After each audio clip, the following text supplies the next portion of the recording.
Istri saya maniak bakso.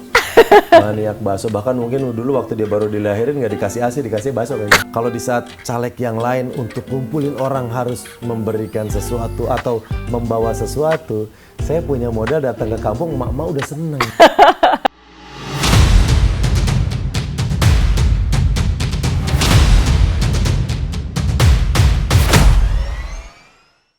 Halo teman-teman, ini adalah episode pertama People's Choice bersama saya Stephanie Ginting dan saya sudah bersama dengan Kang Denny Wahyudi atau kita kenal Jenny Cagur. Yeay, baik sekali. Sebentar.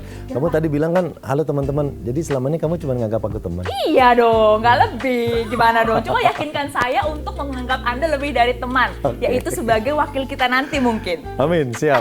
Nah, ada setengah jam nih waktu Kang Denny untuk Ya. meyakinkan kita semua ya, karena Kang Denny sekarang maju ya untuk Iya. nyalek. Di Kabupaten Bandung dan Kabupaten Bandung Barat, DPR RI, Dapil Jabar 2. Pas banget nih, soalnya saya juga warga Kabupaten Bandung Barat. KBB. Berarti baik-baikin saya ya. Siap. Lembang di sana. Parongpong Parompong, tepatnya. oke, KBB. Kenapa kemudian di Dapil Jabar 2? Kenapa di Dapil Jabar 2? Karena memang saya besar di sana, saya lahir di sana. Lahir di Bandung, saya pernah tinggal di Margahayu juga. Mamah kelahiran KBB di Ciwidey, tepatnya di daerah Sinungbra. Kakek saya jadi kalau cerita zaman dulunya penyerahan perkebunan Sinungbra itu yang tangan kata mama itu kakek saya. Wow, Ya, gitu. ada sejarahnya ya. Jadi Jabar 2 punya sejarah historikal yang lumayan banyak, keluarga juga masih tinggal di sana. Kalau dulu saya numpang dilahirkan, semoga saya diberikan kesempatan dan usia untuk berbuat sesuatu untuk tanah kelahiran. Kalau kata orang-orang sekarang mah ada emotional attach gitu ya sama Iya. KBB, sama Kabupaten Bandung. benar. Tapi itu wilayahnya kan jauh nempel-nempel ya kalau KBB sama Kabupaten Bandung tuh. Setuju, karena kan wilayahnya tuh luas. Kabupaten Bandung juga, KBB juga. Bahkan saya waktu mendatangi Dapil, ada momen nggak bisa ditembus pakai mobil. Jadi pakai apa? Pakai motor, lanjut. Ada juga nggak bisa ditembus pakai motor, jalan kaki. Sampai kita tuh pegangan rumput. Kerja keras loh ya. Pegangan rumput loh. Pegangan rumput ala Tapi ya. iya beneran. Masih ada daerah kayak gitu? Ada.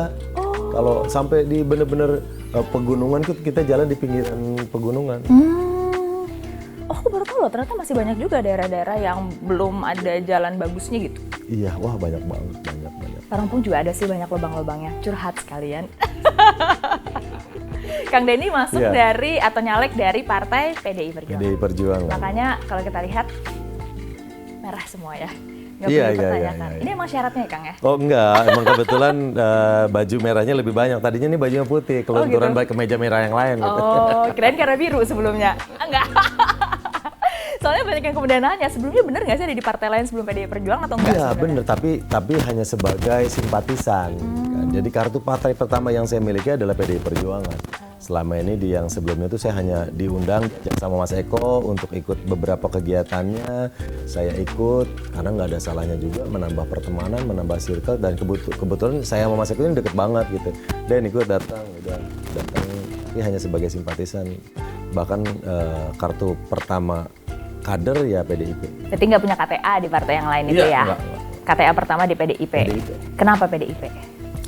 Karena dari sekian banyak yang mengajak kerjasama, saya melihat salah satu pertimbangannya adalah PDIP yang paling serius untuk membicarakan apa yang bisa kita kerjasamakan ke depan.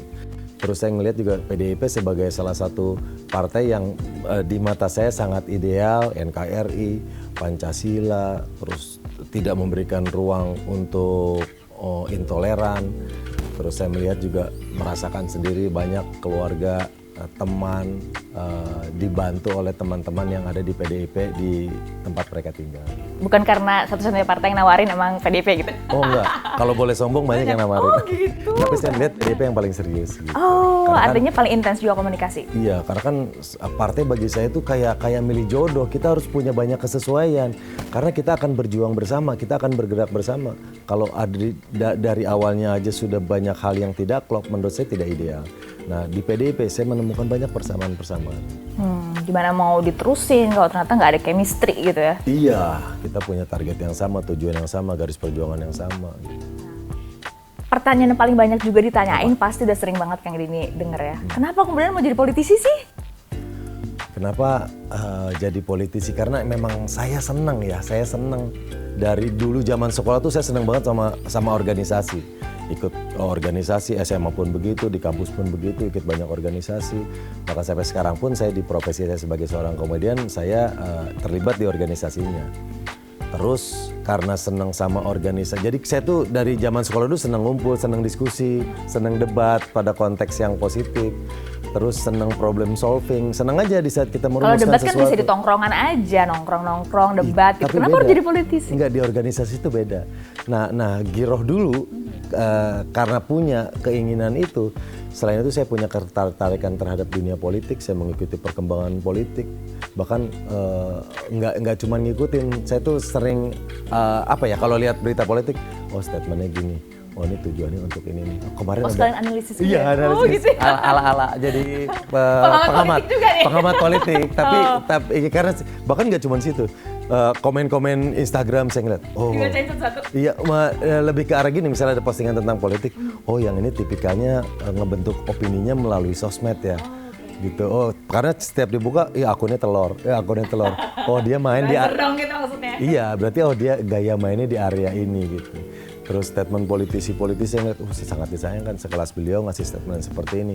Ini pasti akan ngegerus lapisan suara dia di tingkatan, saya gitu tuh. Sejauh itu saya mikir, misalnya ada kasus salah satu politisi tiba-tiba ini ada juga rame, terus Toto hilang. Oh, saya mikir, oh jangan-jangan ada deal politik kali ini, saya ngambil. Sampai kayak gitu. Oh, sering banget ya baca berita politik, ngikutin. Iya, karena memang seneng. Saya dari zamannya pilpres, pilkada, waktu itu kemarin pilkada terus pilpres. Seneng aja. Di saat isu politik identitas digoreng, sayang banget ya, berarti ini pendampingnya harus yang begini-begini agar ini bisa meredam. Saya gitu tuh. Diskusi sama temen. Seneng aja sampai karena serius juga lah perbincangannya Kang Denny. Selama ini kan kita lihat di layar tuh kayaknya lucu gitu, kayak ringan-ringan aja gitu. Karena seneng, jadi diskusi seputar itu, diskusi tentang hal yang membuat kita senang, karena akan sangat menarik. Nah makanya udah senang organisasi, senang politik, apalagi hal yang bisa kita lakukan selain masuk ke dalam partai politik. Oke, karena udah ngikutin banget politik, berarti menurut Kang Denny politik kita tuh gimana sih sekarang? Politik kita ya seru dan apalagi zaman sekarang menuju ke pilpres, menuju ke pilkada, bagaimana pinter-pinter kita meyakinkan orang-orang dengan apa yang bisa kita berikan, apa yang bisa kita lakukan, bentuk konkret apa yang bisa kita lakukan. Karena semakin kesini masyarakat juga semakin tahu, dan ada juga beberapa masyarakat yang pragmatis. Ada juga masyarakat yang apatis, yang melihat politik udah jelek aja gitu. Itu tugas kita tuh bagaimana membuat mereka semua tidak berpikir seperti itu. Karena bagi saya politik ini seperti dua sisi mata uang. Ada, oke, kalau kita bicara keburukan ada, contohnya udah banyak. Tapi ada kebaikannya juga di sini. Gitu. Apa tuh? Ya banyak. Karena harga makanan yang kita makan, terus biaya pendidikan yang kita semua berhubungan dengan politik ya? Iya, semua berhubungan dengan politik. Jadi kalau politisi baik yang menjalankan kebijakan-kebijakan politik, manfaatnya bisa baik buat masyarakat. Begitupun seperti dua sisi mata uang, kalau yang ada di sisi itu juga bukan orang-orang yang dipilih dengan baik, kalau mau berpikir hanya untuk golongannya, untuk lingkungannya, untuk dirinya sendiri, ada juga bisa digunakan juga untuk kepentingan banyak orang. Kayak Kang Denny tadi bilang, banyak yang apatis gitu. Gimana caranya kalau gitu yakinin orang-orang apatis itu bahwa Kang Denny akan bawa perubahan juga atau menjadi politisi yang paling nggak lebih ideal daripada yang ada saat ini? Iya, sebenarnya yang ada saat ini juga yang bagus banyak. Cuman yang terblow up, rata-rata yang jelek. Iya. Lebih renyah soalnya kalau Bad news. Lebih renyah dan lebih menarik. Kita buang dua isu yang sama, prestasi sama hal buruk nih, korupsi, prestasi sama korupsi. Ada satu anggota DPR yang baru saja dengan tanda tangannya bisa membangun 1000 sekolahan, sama satu anggota DPR yang terlibat, kalau kita lepas bersama, yang lebih cepat nyampe ujung yang ini. Karena kan hal buruk lebih menarik untuk diomongin gitu, hal baik orang lebih senang gitu ya? Iya, dari 1 bisa nyampe ke 5 bisa ke 15, lebih cepat gitu. Nah, jadi menurut saya, kalau seperti tadi dibilang apa hal yang bisa saya lakukan, dengan saya turun di banyak tempat, dengan saya turun di banyak wilayah-wilayah, kecamatan-kecamatan, desa-desa, saya ada 470 desa di dapil saya. Saya turun, saya lihat langsung, saya dengar langsung, saya ke dapil benar-benar saya seperti sedang mendata apa-apa aja sih yang bisa kita lakukan. Apa perbaikan apa yang masih kita bisa perjuangkan nantinya. Ada yang terkendala dengan sampah, ada yang terkendala dengan pupuk. Ada di Kabupaten Bandung jumlah penduduknya itu sekitar 3,6 juta. Sampah yang dihasilkan per hari itu 1.200 sampai 1.500 ton. Tapi pengolahan sampahnya belum ideal gitu, sehingga permasalahan di Kabupaten Bandung selalu berkisar antara banjir. Nah makanya bagaimana itu bisa kita dorong menjadi lebih baik nantinya ke depan, bekerja sama dengan dinas-dinas terkait.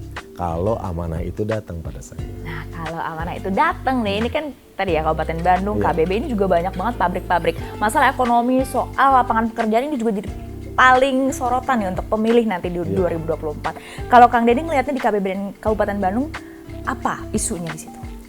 Kalau KBB kemarin baru aja kekeringan, terus bagaimana pengolahan kewirausahaan, terus ada juga beberapa daerah yang dikelilingi oleh pabrik.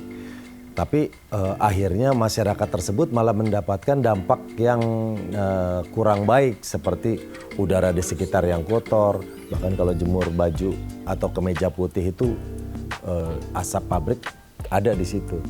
Terus sungai yang tadinya bersih juga jadi terdampak. Nah, hal-hal seperti itu yang menurut saya bagaimana kita bisa mencari jalan keluar dengan dinas-dinas yang terkait. Kalau waktu saya datang ke Kabupaten Bandung karena permasalahannya adalah banjir, bayangin ada perahu di salah satu sudut. Saya nanya, Mas, ini kok banyak perahu di kampung ini? Ini ada teater di sini. Enggak Mas, ini untuk antisipasi banjir. Benar. Oh sampai separah itu, iya. Jadi kalau ada terjadi sesuatu, perahu itu digunakan dengan cepat untuk evakuasi. Entah barang, entah lansia. Saya cari terus kemana sih jalurnya, ternyata di situ emang ada kali yang menurut saya perlu direvitalisasi. Tapi itu bertahun-tahun masalahnya nggak selesai Kang Denny. Iya, setuju. Nah makanya ini perlu apa ya? Perlu dorongan yang kuat. Putra daerah lah harus maju ya. Ini tidak bisa dilakukan oleh seorang Superman sendirian, nggak bisa. Tapi paling nggak dengan adanya keinginan yang kuat. Ayo sama-sama kita cari solusinya gitu. Kan ntar juga nantinya kan dari Dapil Jabar 2 banyak anggota DPR yang jadi. Kalau kalau dari masa sih dari 10 orang kita nggak bisa punya power untuk melakukan hal-hal baik untuk dapil kita. Gitu. Mereka sudah menjadikan kita, sekarang waktunya kita nih berbuat buat mereka, apa yuk kita lakukan gitu. Kan bisa dibicarakan. Yeah. Dapil Jabar 2 itu 10 kursi ya jatahnya? Iya, 10 kursi. Nah banyak nama-nama yang juga udah besar banget nih, pemain lama lah istilahnya. Ada Kang Aher, mantan gubernur, ada Kang Hengki, dan lain-lain lah. Itu percaya diri gak Kang Denny? Harus selalu optimis, karena sepakat. Termasuk Dapil Neraka di mana itu ada nama-nama besar yang sudah beberapa kali di sana. Ada Mas Dede Yusuf, ada Mas Aher, ada Mas Hengki yang sudah menjadi bupati di Kabupaten Bandung Barat, ada Mbak Rahel Mariam, dan orang-orang hebat lainnya. Tapi bagi saya sih ini adalah bagian dari perjuangan, atau semuanya niatnya baik kok untuk membawa kebaikan untuk Kabupaten Bandung dan Kabupaten Bandung Barat. Kita sama-sama berjuang aja. Urusan siapa yang jadi ini garis Tuhan. Tapi nilai jual dari Kang Denny apa dong dengan banyak deretan nama yang juga nggak kalah populer? Saya diuntungkan punya modal sosial, orang kenal sama saya. Itu buat saya hal yang paling saya syukuri. Tapi untuk punya modal sosial itu juga saya kan melalui perjuangan panjang. 25 tahun berjuang di entertain, merasakan bagaimana ngelawak di pinggir jalan, gak dicuekin orang, dibayar 25.000 per jalan, itu saya nikmati. Modal sosial ini kan juga tadi ya, bisa bermata dua gitu. Oke, satu hal itu jadi modal sosial keterkenalan, tapi di satu sisi punya image sebagai komedian itu kan juga kadang-kadang punya persepsi yang berbeda dengan yang ekspektasi orang sebagai seorang politisi gitu. Itu gimana menghandle-nya, Kang Denny? Sepakat, dan itu bahkan sudah menjadi seperti ritual politik 5 tahunan. Ini ada artis lagi nongol gini. Sebenarnya kan kita semua memiliki hak yang sama di politik. Betul. Kita punya hak yang sama. Hak dipilih dan untuk memilih. Benar. Dan di saat kita maju, selama apa yang kita bawa baik, apa yang kita perjuangkan baik, saya sih melihat nggak ada yang salah sih ya, karena semua pun bisa melakukan sesuatu untuk bangsa dan negara ini. Karena udah banyak, bahkan harus terima lah ya, komen-komen negatif tuh udah banyak muncul kayak bilang jangan-jangan karena nggak ada kerjaan, bener nggak sih Kang Denny? Karena nggak ada job lagi komedi gitu? Nggak. Nah, kalau dibilang nggak ada kerjaan, malah saya mengurangi pekerjaan saya di saat saya mulai masuk ke politik. Kalau disuruh milih, makanya bagi saya politik itu bukan lapangan pekerjaan. Politik adalah ruang pengabdian, lapangan perjuangan. Kalau bicara materi, mendingan saya di entertain hari ini. Iya, ketahuan. Dan masih laku ya? Iya, dan saya masih masuk ke 7 komedian termahal versi on the spot. Wow. Sekalian Tendangan sombong terbaik, 7 tendangan terbaik, 7 rumah.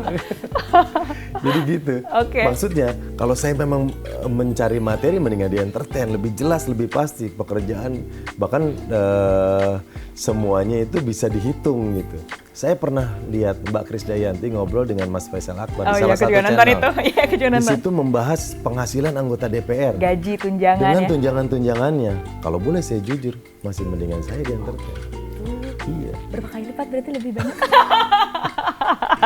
Iya, masih jauh lebih baik, masih Oh, lebih, oke. ya. Karena apa? Kenapa saya tidak berpikir ke arah situ? Karena untuk saya 5-10 tahun yang lalu, 25 tahun yang lalu, saya masih berjuang untuk diri saya sendiri. Saya hidup masih dengan serba keterbatasan. Di otak saya adalah bagaimana saya mencukupkan diri, berpikir untuk orang-orang di sekitar saya, keluarga saya, lingkungan saya. Saya berjuang untuk itu, karena saya dulu hidup berpindah-pindah kontrakan, dari satu kontrakan ke kontrakan lainnya. Sekarang perjalanan 25 tahun semuanya selesai. Saya bersyukur semuanya selesai. Jadi penghasilan, tabungan, hal yang saya khawatirkan untuk keluarga besar, adik-adik, kakak-kakak semua selesai. Saya ngomong sama istri saya, Gimana? Papi mau masuk ke politik. Papi ya manggilnya. Iya, papi mami. Oke. Tadinya mau mama papa, udah ada kakak saya. Oke. Mau ayah bunda, adik saya udah. Yang belum tinggal papi mami, udah saya pakai papi mami. Takutnya kalau papa, yang nengok 4 orang ya. Tapi mau terjun ke politik. Terus. Istri saya tahu banget, saya tertarik di bidang politik. Oh. Udah siap, saya bilang udah bismillah, udah siap. Saya ngomong sama adik-adik, sama kakak-kakak, gue mau ke politik ya. Saya sudah persiapkan semuanya, bahkan hal-hal yang paling saya khawatirkan selama ini udah saya persiapkan buat semuanya, udah aman semuanya. Sekarang waktunya saya berbuat tidak hanya untuk diri saya dan keluarga, bisa nggak saya berbuat untuk kerangka yang lebih besar. Tapi udah siap juga keluarga dengan segala konsekuensi terjun ke politik, itu kan banyak konsekuensinya juga Kang Denny. Banyak. Bukan hanya segi ekonominya gitu ya, tapi juga dampak sosialnya di sekitar Kang Denny. Sebenarnya pengorbanannya seorang politisi bukan di materi, tapi di perasaan. Karena banyak. Mental. Iya, mental. Bagaimana kita semangat. Postingan Instagram. Di saat kita sudah terlihat berwarna, udah beda. Kan semua partai pasti punya pengalaman buruk. Sebutin partai yang nggak punya pengalaman buruk. Semua cerita, prestasi punya. Tapi hal-hal buruk pun pernah terjadi di banyak partai gitu. Nah, semua partai kan punya pendukungnya. Yang biasanya pendukung si A ini nggak suka sama si B. Atau apalagi partai berkuasa. Ada aja alasan untuk orang menembak menjadi target sasaran. Nah, di saat saya postingan apa segala macam, banyak komentar. Terus channel YouTube, ya saya ikhlas menerima itu semua, dan saya yakin ini adalah bagian dari perjuangan saya. Ini adalah salah satu sebagian kecil dari resiko yang harus saya ambil. Saya terima semuanya, tetap berjalan selama tujuan kita baik. Bismillah. Berarti mami bilang siap gitu. Udah siap. Yang pertama saya minta restunya adalah istri, anak-anak. Kakak, Arsha, Meswa belum bisa ngerti. Papi mau ini. Papi yakin? Udah, kakak dukung. Udah cukup. Dari anak, istri, sama keluarga. Pasti milik Kang Denny ya kalau keluarga berarti ya? Bukan dapil saya. Saya kan bukan tinggal dapil di mana saya. sih Kang Denny? Kayak saya kan di Jakarta. Oh, udah Dapil saya pindah kan ya? Iya, dapil saya kan di Jabar 2. Istri KTP-nya Garut. Beda dapil. Nggak pindah dulu ya? Nggak mau pindah dulu? Iya. Pindah dulu ke KBP atau Kabupaten Bandung? Iya. Tapi keluarga ada, kalau saudara banyak. Udah banyak ya? Amin. Nah, kalau Kang Denny misalnya terpilih nih, masuk ke Senayan. Udah kebayang nggak kira-kira komisi mana yang menurut Kang Denny paling pas buat Kang Denny? Kalau berdasarkan latar belakang pendidikan di komisi 10 sih ya. Pendidikan ya? Pendidikan, terus karena saya melihat isu-isu pendidikan juga banyak nih yang masih kita bisa perbaiki di Kabupaten Bandung Barat. Ada salah satu SD di sana, banyak sekolah di sana belajarnya tuh harus gantian karena keterbatasan ruang belajar. Gurunya karena keterbatasan tenaga pendidik, gurunya juga harus satu guru ngajar kelas 1 sama ngajar kelas 2. Terus guru honorer di sana juga sangat memprihatinkan. Kalau yang udah lama bayarannya 1 juta sampai 1.500.000 kisaran itu. Tapi guru-guru honorer lainnya bayangkan masih ada yang dibayar 300.000 sebulan. Bisa beli apa 300.000 gitu. Nah hal kayak gini kan perlu kita perjuangkan. Ada sekolah yang cuman jumlah muridnya itu cuma 47 siswa. Separuhnya di kelas 6, sisanya di kelas 3, 4 sama 5. Di kelas 1 sama 2 tidak ada muridnya. Di tahun ajaran kemarin ya 2022. Ini kabar buruk buat pendidikan kita gitu. Karena kalau hal ini dibiarkan dalam jangka panjang, ini akan sangat mempengaruhi kualitas SDM di wilayah tersebut. Kita harus cari jalan keluarnya gimana. Itu concernnya Kang Denny ya di Iya, pendidikan? ini baru 1 tahun kemarin, itu data tahun kemarin yang kita lihat langsung. Banyak sekolah-sekolah yang rusak, banyak sekolah-sekolah yang tidak layak. Secara jumlah sekolah juga masih belum sesuai, masih jauh dari ideal dengan jumlah penduduk yang ada di wilayah tersebut. Sehingga akhirnya para peserta didik harus keluar, tapi dia saat keluar juga dia tidak bisa berbuat apa-apa karena terbatasi dengan sistem zonasi. Jadi kalau nanti bisa duduk di Komisi 10 DPR, apa yang bisa diperjuangkan? Ya itu hal-hal itu yang coba kita dorong, bagaimana kita bisa membuat sekolah minimal layak lah, karena anak-anak nih perlu tenang untuk belajar. Bagaimana dia bisa mikirin pelajaran kalau dia takut kepalanya ketiban genteng. Bahkan genteng ya, bukan air lagi ya? Iya, itu harus menciptakan suasana yang sehat dalam belajar. Nah itulah perlunya orang-orang yang mau berpikir ke sana gitu. Bagaimana membuat anak-anak bisa belajar, akhirnya kualitas pendidikannya bisa berjalan, jumlah sekolahnya bisa sesuai, sehingga mereka bisa bersekolah dengan tenang. Oke, sekarang kita ada kayak gimmick aja bahasanya, karena Kang Denny pasti tahu ya apa itu gimmick ya. Siap. This or that, jadi akan ada pilihan gitu. Nanti Kang Denny pilih. Tapi nggak ada kamu kan di salah satu pilihan itu? Jangan, karena kalau aku pasti pilihnya aku kan. Maaf Mami, bercanda. Oke, kita mulai ya. Ada 6 pertanyaan. Jangan kelamaan mikirnya ya Kang ya. Nanti keburu orang cabut lagi nggak nonton lagi. Cuanki atau Batagor? Batagor. Batagor, kenapa? Karena cuanki itu saya baru tahu sekarang ini. Oh gitu? Kamu tahu nggak singkatan cuanki? Cuanki itu ternyata singkatan. Bukan ya? Nggak tahu. Cuanki cari uang jalan kaki. Oh, wah ini pengetahuan yang baru nih. Oh, aku pikir cireng, salah. Iya, saya seneng Batagor. Oh, seneng Batagor. Tapi bakso suka juga ya, karena kan istri juga suka banget. Istri saya maniak bakso.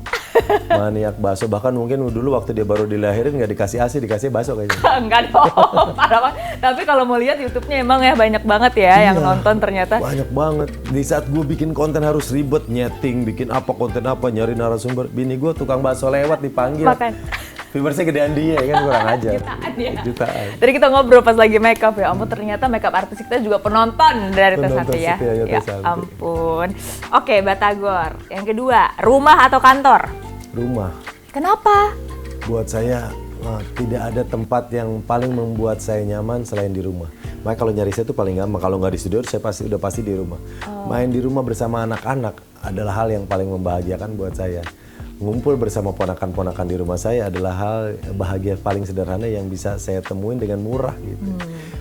Sedekat itu saya sama anak. Bahkan anak saya udah SMP, udah gede. Yang satu 7 tahun. Kita papasan kan bapak sama anak mah biasa papasan ini. Saya setiap papasan selalu pelukan sama anak saya. Oh, sweet. Makanya momen paling membahagiakan tuh di rumah anak saya yang paling kecil Meswa. Itu kalau udah ada saya nggak mau nempel sama mamanya. Akhirnya punya anak cewek kayak punya pacar kecil gitu. Sayang banget ya. Iya. Sayang itu ya sama anak-anak. Jadi kesibuk apapun tetap meluangkan waktu untuk anak-anak gitu. Iya, karena itu momen yang nggak bisa diulang. Benar sih. Anak di saat mulai bisa ngomong, anak mulai bisa berjalan, itu momen yang nggak bisa diulang. Nah, saya pengen menikmati semua momen-momen itu. Nggak sampai, kok anak gue udah bisa jalan. Oh iya benar. Jangan lupa didokumentasiin juga Kang. Iya.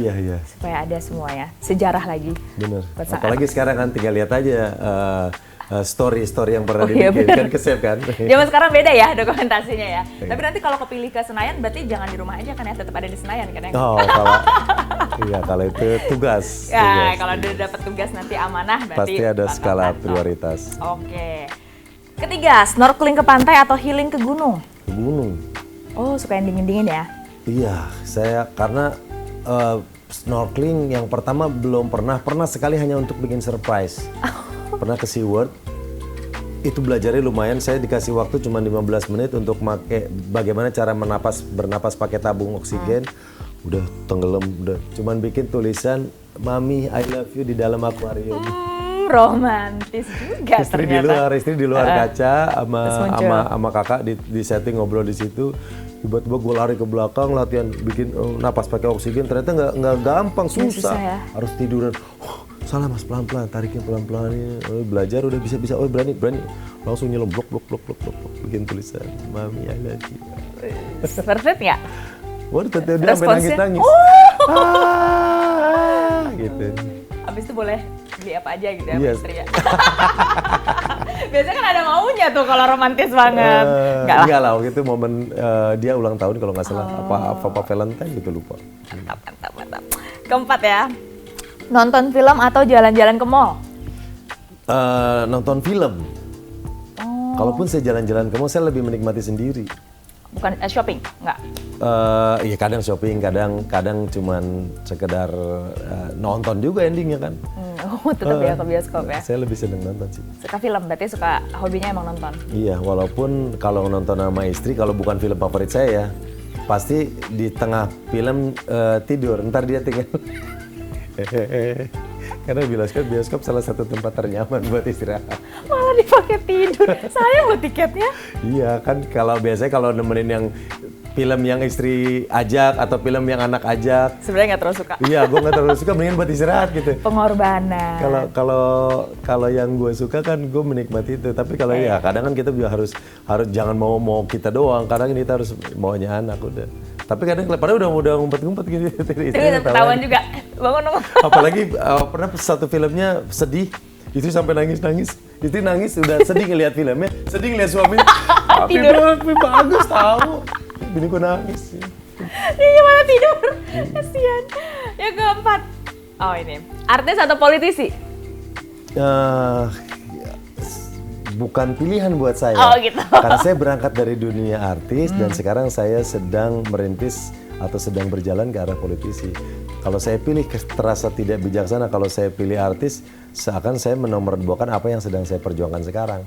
Kalau saya pilih politisi, seakan-akan saya menyingkirkan perjalanan saya dulu bertahun-tahun. Nah jawabannya udah cocok jadi politisi. Enggak sih. Cuman agak susah aja kalau suruh milih itu. Oke, kalau gitu terakhir. Dangdut atau rock? Dangdut atau rock? Saya tuh rock, seneng banget rock. Istri seneng dangdut. Ya, saya dibesarkan saya dibesarkan dari keluarga anak band, kakak saya anak band, saudara-saudara saya anak band. Saya senang dari kecil tuh, dari SMP saya udah dengerin lagu-lagunya Metallica, terus Nirvana. Jadi playlist saya tuh kebanyakan rock. Keras banget ya musiknya. Saya seneng banget. Waktu Metallica pertama kali datang ke Indonesia, waktu saya masih SMP, saya berangkat ke Lebak Bulus, nggak bisa beli tiket, nunggu jebolan. Setengah konser jebolan baru. Nah, masuknya sambil jongkok. Cuma dapat berapa lagu? Lumayan, separuh konser itu saya nonton. Yang habis itu Lebak Bulus rusuh. Terus datang lagi ke kemarin, alhamdulillah udah mapan, udah bisa beli tiket, ajak keluarga besar yang seneng rock.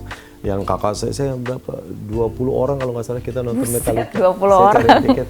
Wah, gila nih orang yang dari dulu gue lihat. Akhirnya bisa bayar sendiri, bahkan bayarin 20 orang ya sekeluarga semua nonton Metallica. Seneng bareng-bareng. Keren banget. Nah, oke udah habis ternyata pertanyaannya. Terakhir Kang Denny, Siap. apa nih pesan yang mau disampaikan ini? Terutama untuk warga Kabupaten Bandung dan Kabupaten Bandung Barat. Buat warga Kabupaten Bandung dan Kabupaten Bandung Barat,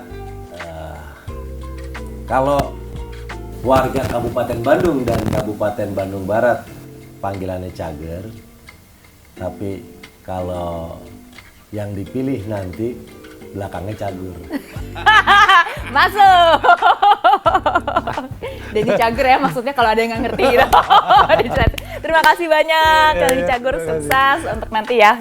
Udah jadi daftar pemilih tetap dengan nomor urut Nomor urut 3. Nomor urut 3 untuk Dapil 2 Jabar, Kabupaten Bandung juga Kabupaten Bandung Barat. Terus Kang Denny Cagur, terima kasih juga Anda sudah menonton di People's Choice. Sampai jumpa.